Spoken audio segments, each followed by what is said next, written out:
गायकवाड यांच्यावर झालेल्या हल्ल्याशी भाजपचा दूरपर्यंत संबंध नाही। खालच्या पातळीवर उतरून हल्ला करणे भाजपच्या संस्कृतीत नाही, असं उत्तर बावनकुळे यांनी सुषमा अंधारे यांच्या टीकेला दिलंय। शिवाय दीपक काटे याचे काही भाजप नेत्यांसोबतचे फोटो असले तरी त्याच्या गुन्हेगारी कृत्याची जबाबदारी पक्ष घेणार नाही, असंही त्यांनी स्पष्ट केलंय। दुसरीकडे विरोधकांना राजकीय कावीळ झालेली आहे, अशी घणाघाती टीका परिणय फुके यांनी केली आहे। भारतीय जनता पार्टीचा काही संबंध नाही आणि आम्हाला अशा खालच्या लेवलच्या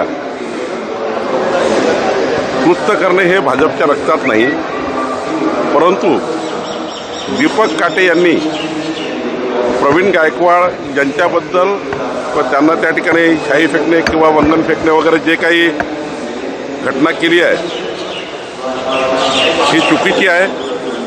दीपक काटेने केलेलं कृत्य चुकीचं आहे।